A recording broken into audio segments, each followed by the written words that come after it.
আব্দুল্লাহ আনসারী বিবি ডাক দিয়ে কয়, স্বামী, ও আমার স্বামী, বলো গো, আজকে মায়ার নবী কি ওয়াজ করছে আমার একটু শোনাও। রাসূলুল্লাহ কি ওয়াজ করছে আমার একটু শোনাও।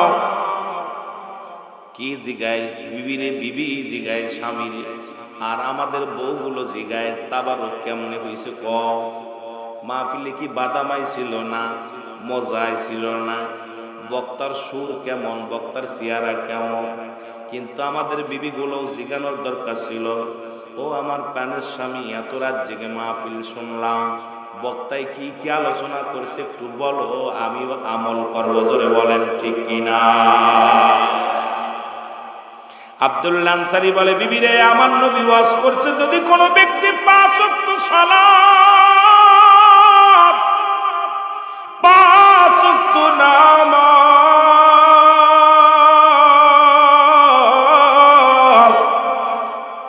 সময় মতো আদায় করতে পারে, আল্লাহর নবী তার হাত ধরে জান্নাতে নিবে। জোরে বলেন মারহাবা। রে এ দুনিয়ার মুসলমান,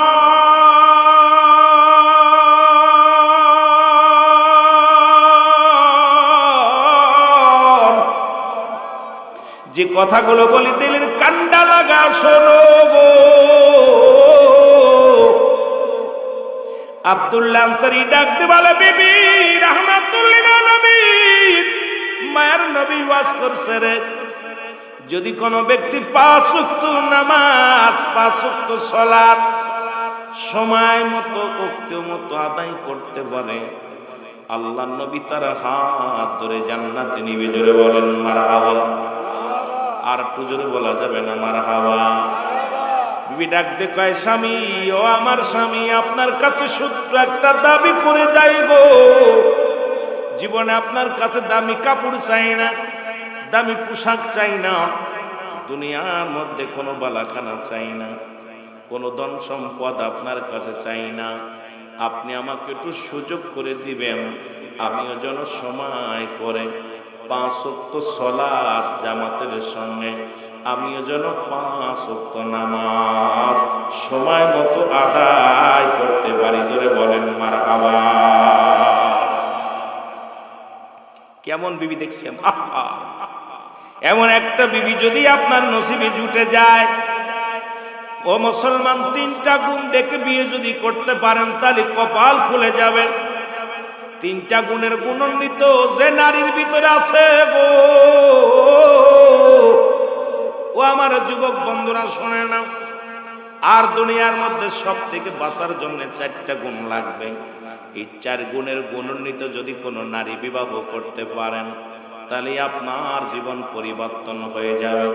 1 নাম্বার হলো সতীত্বর আমানতদারি যে নারী, জীবনেও কোনোদিন কোনো পর পুরুষের কাছে যায় নাই, কোনো বেগানা পুরুষের সামনে যায় নাই, কোনো পর পুরুষের হাত ধরে নাই, কোনো খালাতো ভাই মামাতো ভাইয়ের চেহারা পর্যন্ত দেখে নাই।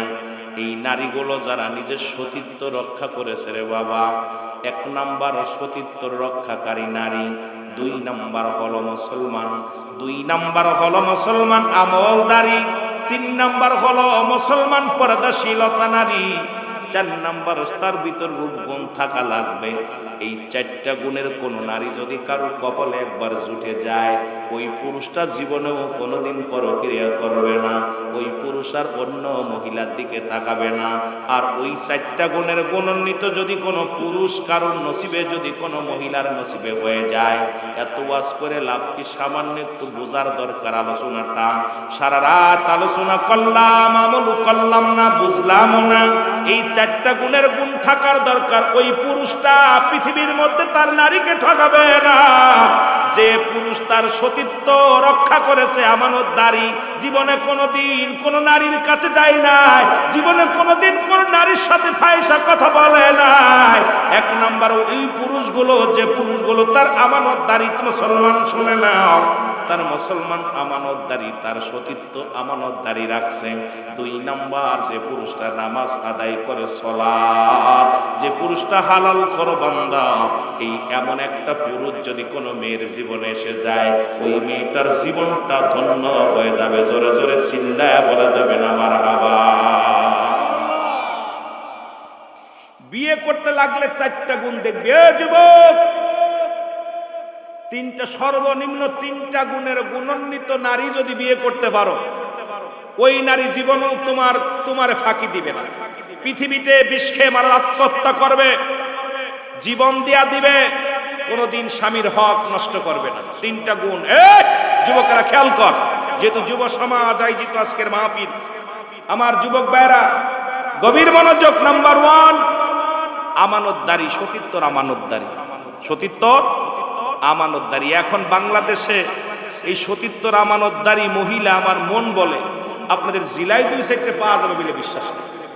ঠিক কিনা? ঠিক কিনা? আমার ভাইরা, আমার বন্ধুরা, আমার গভীর মনোযোগ।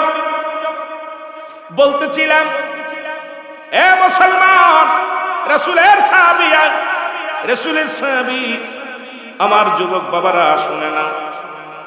বাড়িতে যখন বললেন, রাসূল বলছে 5 ওয়াক্ত সালাত জামাতের সঙ্গে আদায় করতে মনে আছে? যারা বলেন মনে আসেনি, এরা বলে স্বামী, আমি স্বামী, আপনি আমারে একটু সুযোগ করে দিবেন, আমিও যেন 5 ওয়াক্ত সালাত জামাতের সঙ্গে বা সময় মতো আদায় করতে পারি। রাসূলুল্লাহ নামাজ পড়ে সালাম ফিরে, আসসালামু আলাইকুম রাহমাতুল্লাহ, আসসালামু আলাইকুম রাহমাতুল্লাহ। নবী ডাকেরে সব সাহাবী আছে, কিন্তু আব্দুল্লাহ আনসারী নামের সাহাবী রাসূলের পিছে দেখা যায় না। নবী বলেন, আমার আনসারী প্রতিদিন নামাজে আসে, সালাম শেষ করার পর আনসারী কোথায় যায়? সাহাবীরা বলে, হুজুর নিশ্চিত দুনিয়ার কোনো প্রেমে পড়ে গেছে, নিশ্চিত কোনো দুনিয়ার ঝামেলার মধ্যে পড়েছে। ইয়া রাসূলুল্লাহ, ইয়া হাবিবাল্লাহ। আমার নবী কয়, ও আমার সাহাবীরা শোনো, আমি নবী নিজেই খবর নিব, আমি নবী নিজেই খবর নিব। রাসূলুল্লাহ চলে গেলেন আনসারীর বাড়িতে। আসসালামু আলাইকুম আলাল বাইত, আসসালামু আলাইকুম আলাল বাইত, আসসালামু আলাইকুম আলাল বাইত। 3বার সালাম দিলেন রাসূলুল্লাহ, কোন সালামের জবাব আসলেন না। নবীজি মনে একটু কষ্ট পায়া ফিরে চলে আসলেন। ও আমার যুবক বন্ধুরা শুনে নাও, নবীজি ফিরে চলে আসলেন। এই সময় মুসলমান পিছন থেকে সাহাবী সালামের উত্তর দাও, আলাইকুম আসসালাম ইয়া রাসূলুল্লাহ, ওয়ালাইকুম আসসালাম ইয়া হাবিবাল্লাহ, ওয়ালাইকুম আসসালাম ইয়া রাহমাতাল লিল আলামিন। আল্লাহর নবী ডাকতে বলে, আনসারী,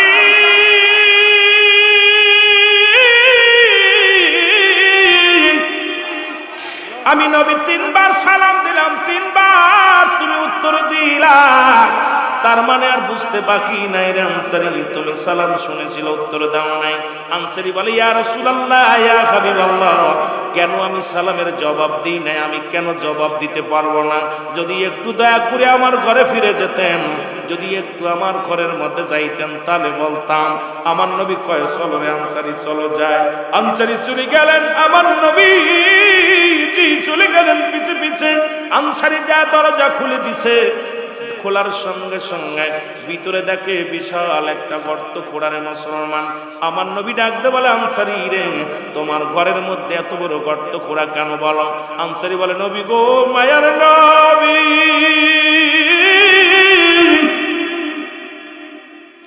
ইয়া রাসূলুল্লাহ, ইয়া হাবিবাল্লাহ, মায়ার নবী, নবী গো, আপনি যখন আমারে সালাম দিয়েছিলেন, তখন আমি গর্তের মধ্যে উলঙ্গ অবস্থায় বসেছিলাম, এই কারণে আপনার সালামের জবাব নিতে পারি নাই। আমার নবী বলে, আনসারী রে, কি বলতে চাও? বলে, ইয়া রাসূলুল্লাহ, ইয়া হাবিবাল্লাহ, ও আমার নবী, ও আমার মায়ার নবী, ইয়া রাসূলুল্লাহ, ইয়া হাবিবাল্লাহ, সেদিন রাত্রে যখন আপনি ওয়াজ করেছিলেন, ও 5 ওয়াক্ত ফরজ নামাজ, 5 ওয়াক্ত সালাত যদি কোনো ব্যক্তি জামাতের সঙ্গে সময় মতো আদায় করতে পারে, আপনি তার হাত ধরে জান্নাতে নিবেন। ইয়া রাসূলুল্লাহ, এই ওয়াজটা আমি বাড়ি এসে আমার বিবিরে বলি। আমার বিবি আমার হাত ধরে বলেছিল, স্বামী রে, আপনার কাছে আমি একটা দাবি করব। জীবনে আমি দামি কাপড় চাই না, পোশাক চাই না, কোনো কিছু চাই না। আপনি আমাকে একটু সুযোগ করে দিবেন, আমিও যেন 5 ওয়াক্ত সালাত জামাতের সঙ্গে আদায় করতে পারি। ইয়া রাসূলুল্লাহ, ইয়া হাবিবাল্লাহ, নবী গো,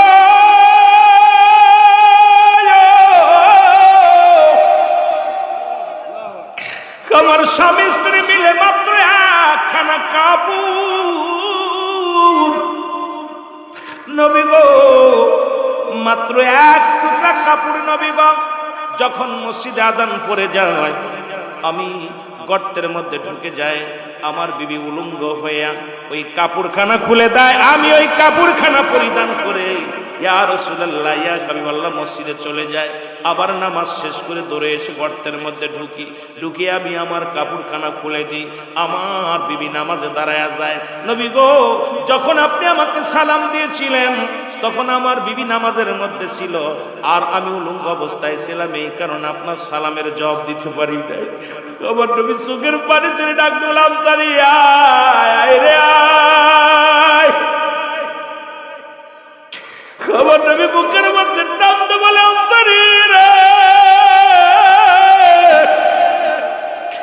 আমি নবী কথা দিলাম রে, আমি নবী কথা দিলাম রে, কাল কিয়ামতের ময়দানে আনসারী, আমি তোদের স্বামী স্ত্রী দুজনকে নিয়ে আমি নবী জান্নাতে যাব। জোরে বলেন মারহাবা।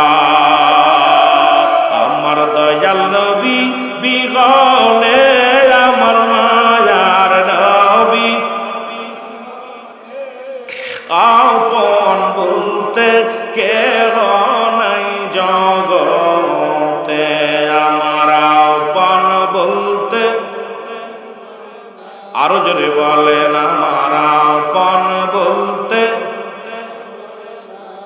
ওরে বেবে দেখি আমি সবই মিছে, ভেবে দেখি আমি সবই মিছে, অগমিছে মায়ার সংসারে, বল মিছে মায়ার সংসারে, আপন বলতে কেহ নাই জগতে, বলেন আপন বলতে,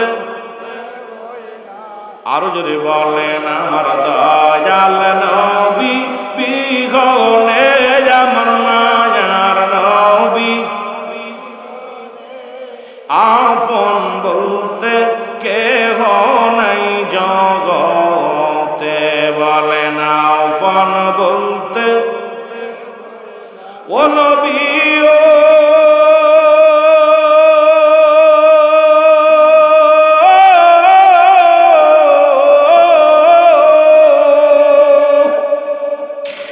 মদিনাতে আসেন গো আপনি, আমায় এতিম বানায়,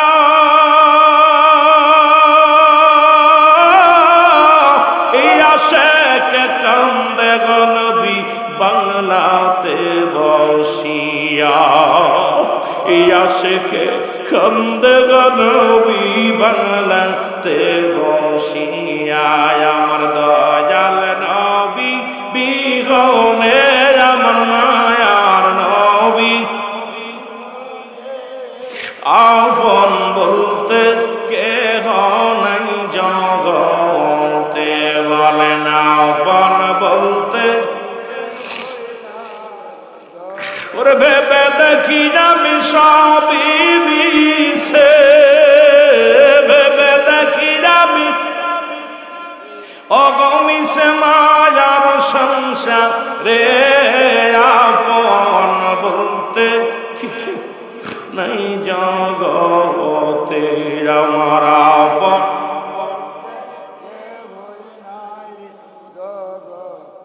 আহা, সব শেষ হয়ে যাবে, সব শেষ করে দিবে কে? আরো জোরে বলেন কে? এরে আল্লাহ বলে, বান্দার এই জমিনটা আমি রাখবো না,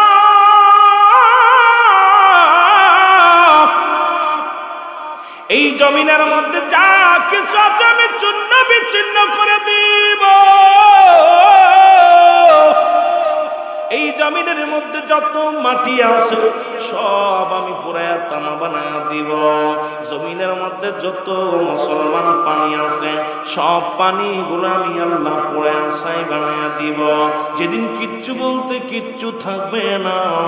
আজকে সংসারের মায়ায় পড়ে নামাজ ছেড়ে দিলাম, এরে ছেলে মেয়ের ঝামেলায় পড়ে ইবাদত ছাইরা দিলাম। এরে মুসলমান কি লইয়া যাইবা কবরে, কি লইয়া যাইবা কবরে? একদিন তো মরণের পেয়ালা পান করা লাগবে, এর মধ্যে কোনো সন্দেহ নাই। জোরে জোরে চিল্লায় বলা যাবে না, ঠিক কিনা? এরে আল্লাহর নবী ডাকতে বলে, আনসারী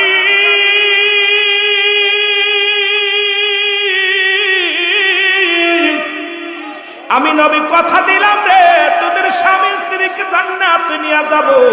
এ মুসলমান, আরে আমি আপনাদের কাছে জানতে চাই, আপনাদের গ্রামের মধ্যে, আপনাদের ইউনিয়নের মধ্যে, আপনাদের থানার মধ্যে, জেলার মধ্যে এমন কোন গরিব আছে যার এক টুকরা কাপড় আছে? কথা কয় তাহলে নামাজ কেমনে বাঁচবেন? নামাজ ছাইরা দিয়াও। এর নামাজ ছাড়া কেমনে বাঁচবেন গো? এক ওয়াক্ত নামাজ কাজা দিলে মুসলমান শুনে নাও 80 খুতবা পরিমাণ জাহান্নাম, যার এক খুতবা পরিমাণ হলো 2,88,00,000 বছর জাহান্নাম। কত হাজার? 2,88,00,000 বছর। জবান জবান বন্ধ, আস্তে আগে আসেন, একটু জিকির করেন, আগে আসেন। লা ইলাহা, আগে আসেন, আগে আসেন। ইল্লাল্লাহ জরে লা ইলাহা, বাইজান মগার মনে রবে দনা, আয় গায় বোঝাইলে কেউ বোঝে না, বলে না মগা, আয় গায় বোঝাইলে কেউ বোঝে না, আইরে শোনাইলে কেউ শোনেন না, বলো শোনাইলে অবসনেন শাহে মদিনা।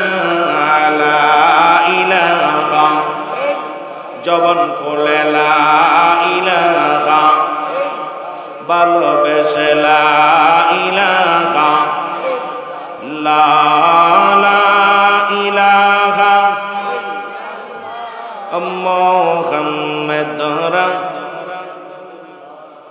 এরে আল্লাহ সারা মাবুদ নাই, বলো আল্লাহ সারা মাবুদ নাই, বলো রাসূল সারা উপায় নাই। আর সেই রাসূলকে পাইতে হলে, সেই রাসূলকে লে কামেল পীরের দোয়া চাই। লা ইলাহা, লা ইলাহা, লা ইলাহা মুহাম্মদ। এ মুসলমান, গভীর মনোযোগ। সালাত, নামাজ, নামাজ একাকী নামাজ আদায় করা চাইতে জামাতে নামাজ পড়া 27 গুণ সব বেশি। জোরে বলেন সুবহানাল্লাহ। আর একটু জোরে বলেন।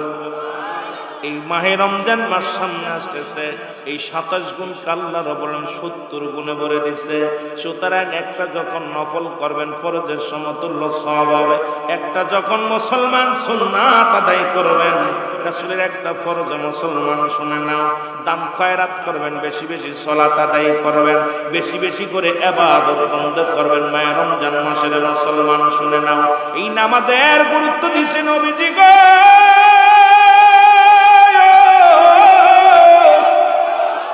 আরে যিনি আমার আপনার নবী রাহমাতুল লিল আলামিন, তিনিও নামাজের জন্য কত কষ্ট করেছেন, জামাতের জন্য কত কষ্ট করেছেন। একটা কথা বারবার মনে পড়ে যায়, রাহমাতুল লিল আলামিন অসুস্থ হয়ে গেলেন। আম্মাজান আয়েশা সিদ্দিকে ডাকতে বলে, আয়েশা রে, আয়েশা রে, তোমার আব্বাজানকে ইমামতি করতে বলবা, জামাতে যেন নামাজ আদায় করে নেয়। জোরে বলেন মারহাবা। রাসূলুল্লাহ, মুসলমান শোনো, আমার নবীজি একবার নয় দুবার নয়, একবার সুস্থ হয় আবার বেহুশ হয়ে যায়। এবার আম্মা জান আয়েশা সিদ্দিকাকে ডাকতে বলে, আয়েশা রে, নামাজ হয়েছে, নামাজ হয়েছে। আমার নবীজি বলার পর আম্মা জান আয়েশা বলেন না। এবার মাথা তুলে তাড়াইলেন, তাকায় দেখে নামাজ চলতেছে। রাসূলুল্লাহ বলেন, আয়েশা রে, নামাজ হয়েছে কি নি? কয়, হুজুর নামাজ চলতেছে মসজিদের ভিতরে। রাসূলুল্লাহ বলেন, আয়েশা রে, আমার মাথাটা উঁচু করে ধরো। আম্মা জান আয়েশা রাসূলুল্লাহর মাথাটা উঁচু করে ধরলেন। বলে, আয়েশা রে, জানালার কাপড়টা সরাইয়া দাও। কাপড়টা সরাইয়া দেওয়া হলো। রাসূলুল্লাহ মসজিদের দিকে তাকাইয়া আমার রাসূল চোখ দিয়ে দর দর করে পানিগুলো ছেড়ে দিল। আমার নবী চোখ দিয়ে পানি ছেড়ে দিছে। আম্মা জান আয়েশা তাকা দেখে রাসূলের চোখে পানি। বলি, ইয়া রাসূলুল্লাহ, ইয়া হাবিবাল্লাহ, আপনি কেন কাঁদেন? একে তাই আম্মা জান আয়েশার বুঝতে আর বাকি নাই। ইমাম যেহেতু পরিবর্তন হয়েছে, আমার নবী আর দুনিয়ার মধ্যে বেশি দিন নাই। রাসূলুল্লাহ আমারে ফাঁকি দিয়ে চলে যাবে। দুই আব্বা জান ইমামতি করে, কারণ হযরত আবু বকর সিদ্দিক রাদিয়াল্লাহু তাআলার কন্যা ছিল আম্মা জান আয়েশা সিদ্দিকা। এ মুসলমান, আমাদের আম্মা জান দ্বিতীয় চিন্তা করে আব্বা জান ইমামতি করছে, হয়তো রাসূলুল্লাহ মানতে পারেন, এই জন্য চোখের পানি ছেড়ে কান্দে। আমার আম্মা জান আয়েশা সিদ্দিকা বলে, নবী গো,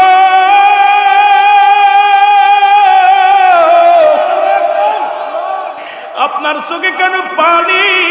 আপনি কেন কাঁদছেন? আম্মা জান বলা পর নবীজি বলা, আয়েশা, এটা আমার আনন্দের কান্না।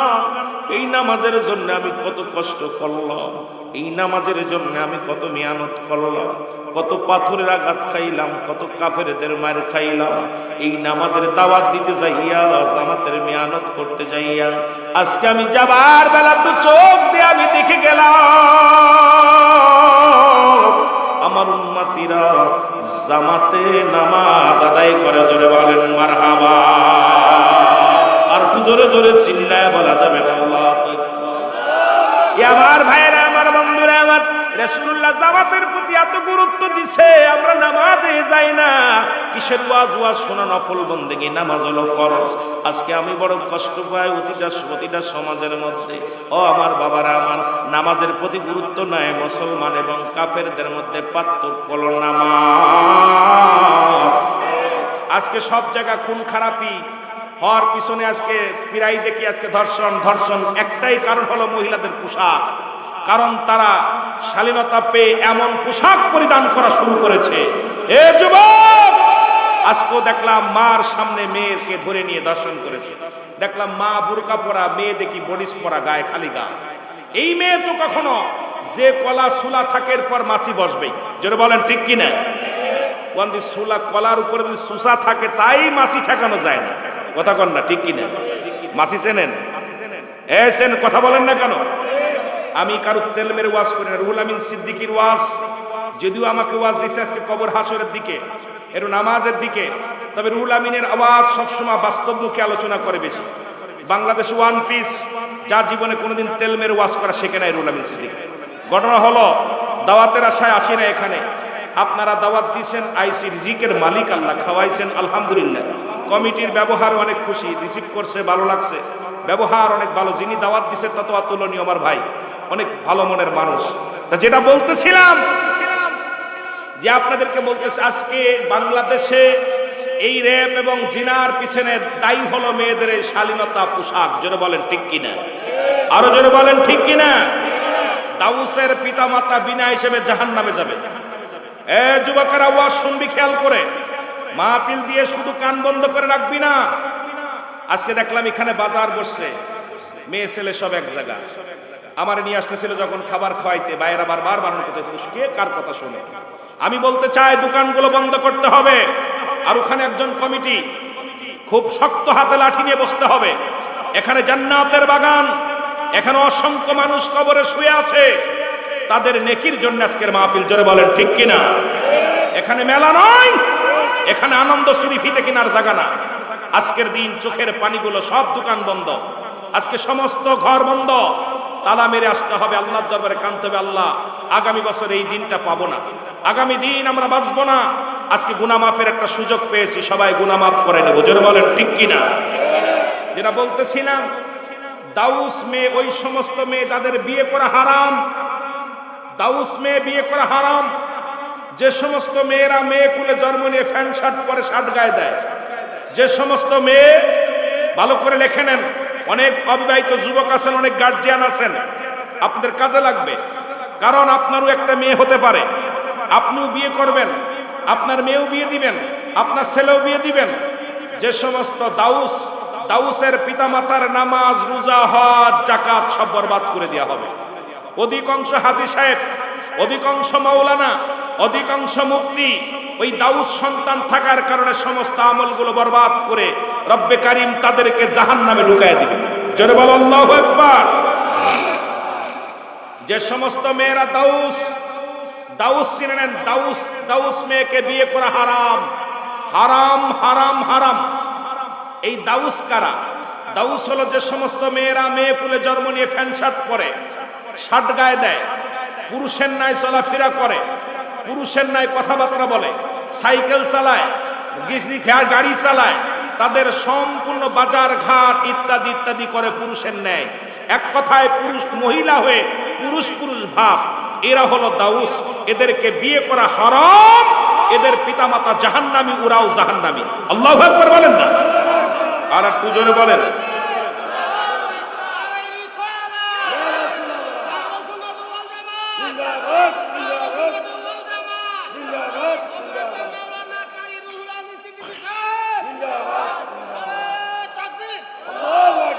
এবার দাউস ছেলেদের বিয়ে করা হারাম।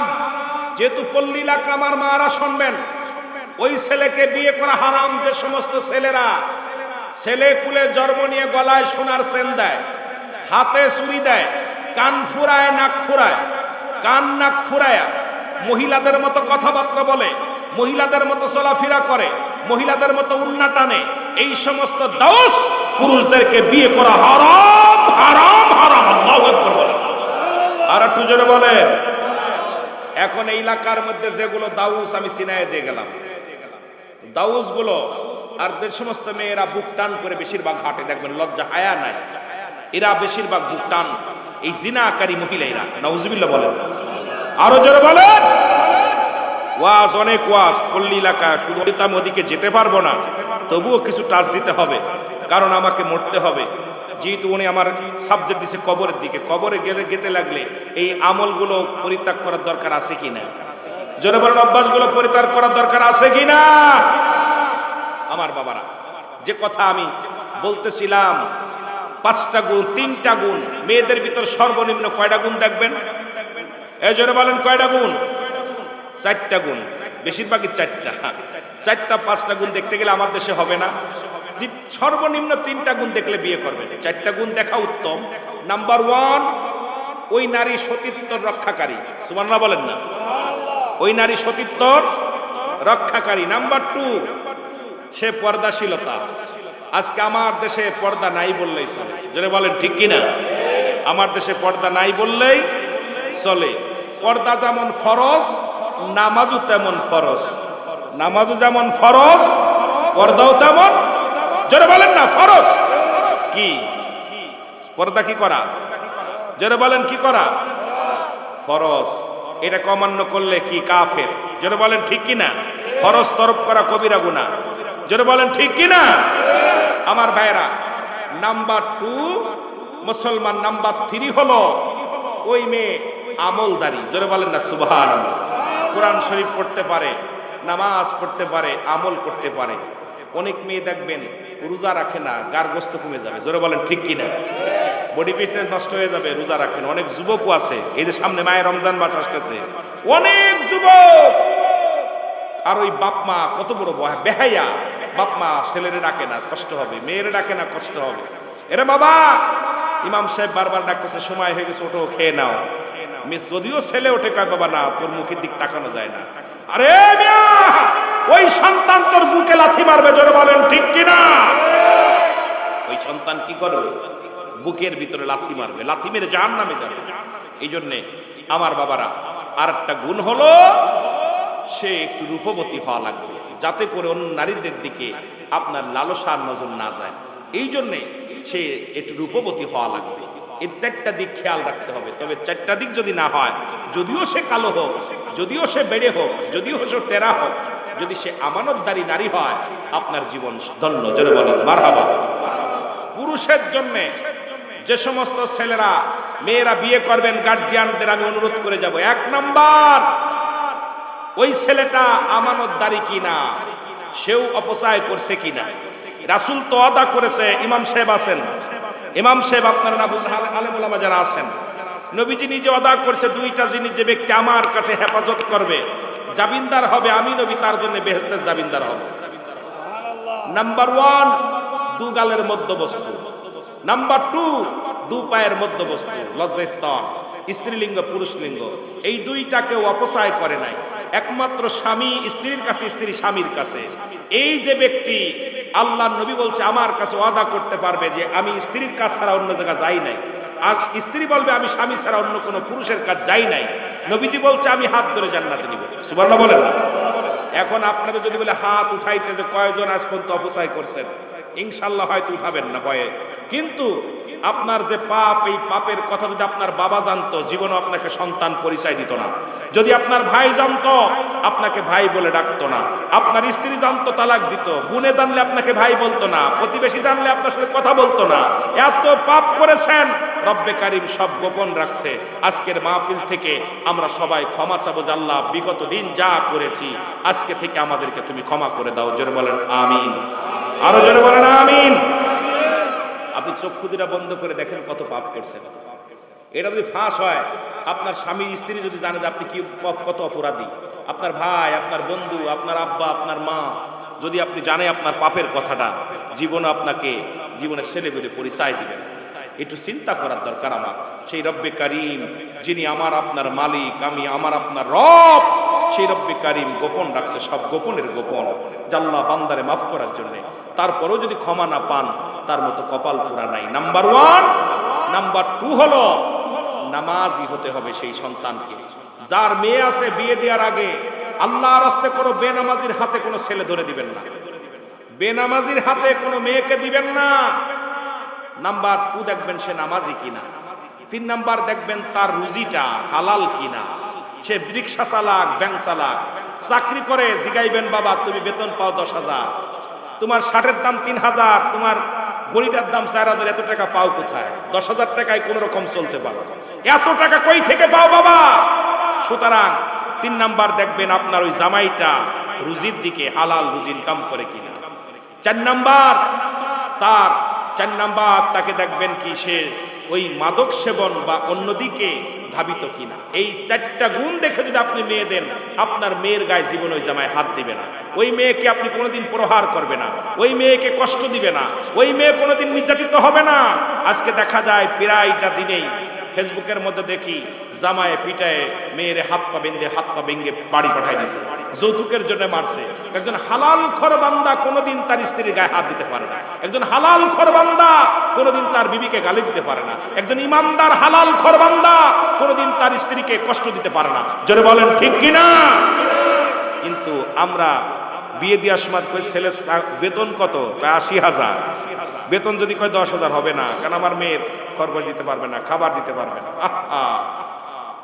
এসেইতে কষ্ট থাকতে পারে না। এই জন্য আমি আপনাদেরকে বলবো, ছেলে মেয়ে সবারই আছে, আপনারও আছে, আমারও আছে। এই ছেলে মেয়ে যখনই বিবাহ বন্ধনে আবদ্ধ করবেন, এইটা দিকে যদি খেয়াল রেখে আপনার মেয়ে আপনার ছেলেকে বিয়ে দিতে পারেন, দেখবেন সংসারের ভিতরে সুখ আসবে, শান্তি আসবে।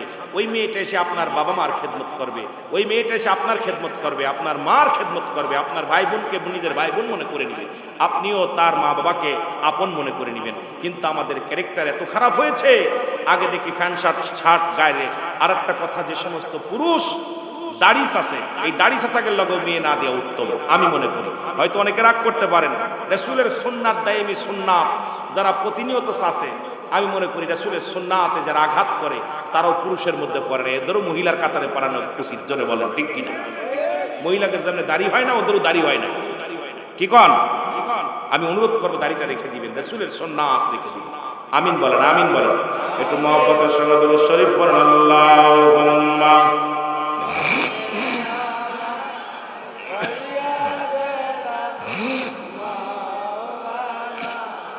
আরো জোরে বলেন